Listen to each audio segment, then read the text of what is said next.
excited.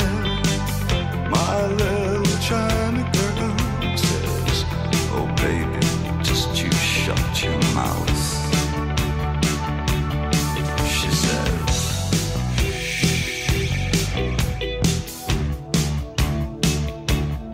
she says,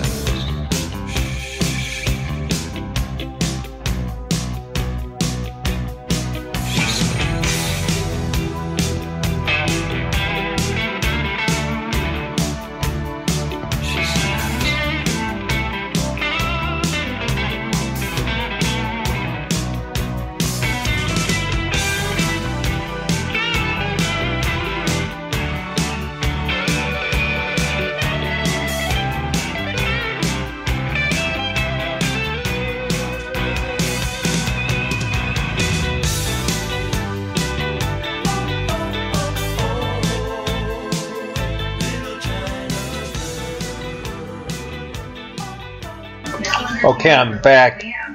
That's 3 in a row. We'll go with another 3 in a row after I do a brief news announcement. Obviously, what happened in Chicago. Chicago is the place where, according to paper days, it died once Al Capone days. Before and after, it's always been a very corrupt, very hostile, racially divisive place. There's all kinds of killings of blacks who are believed to be innocent by cops and vice versa. Threats to blow up white universities there. It's just a crazy place. That's where Barack Obama spent most of his time as a lawyer, helping mostly underprivileged black youth, mostly black. And there are people of all races, students in an element that obviously don't like Donald Trump, or at least what he represents, and it got out of control. According to the media, if we can believe them, this is a report from Washington Post and CNN. I listened to the whole interview where Donald Trump blames the protesters that they always draw first blood, but apparently, based on what we see, like with people the vigilantes that attack the White Lives Matter people, white vigilantism along with a skinhead element that's getting power and building momentum here in Southern California, it seems to be a repeat of the 1930s where you have a bad world economy, not caused by the stock market crash, it actually preceded the element that caused the Great Depression, the stock market crash. Companies made more products than the people can buy. And in a day and age where we have computerized inventory control, something like that won't happen again. But when you have the stupidity of George W. Bush and the cabal of Barney Frank Acorn and the Democrats with the subprime loan scandal creating a major world depression, worst economy with the worst crime and suicide and everything else out of control, eventually it leads to progressivism and a guy like Obama, who is a modern-day FDR, Franklin Delano Roosevelt, and the element that doesn't like it, progressivism. It'll lead to the Hitlers, the Mussolinis, and the Francos. And now, Franco, there were anarchists that revolted against him, but they were wiped out at a place called Guernica, based on the famous Pablo Picasso painting. Something similar is going on right now with Chicago, where based on what I see from these videos, because usually the left-wingers usually draw first blood, but now it's the other way around. And it's growing momentum where people are not afraid of the consequences if they are nailed for hate crimes or whatever, because people have just had it.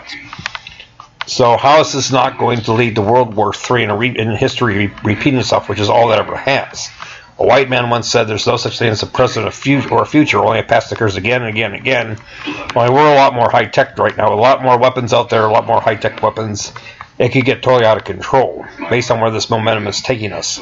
Trump blames the protesters, but CNN blames the Trumpites, the people that like Donald Trump, for drawing first blood. So I don't know what to believe, but I think there's growing momentum of an element, usually white supremacists and far to the right people, that say some really nasty things, some rhetoric I don't want to repeat on these forums that we read about with CNN.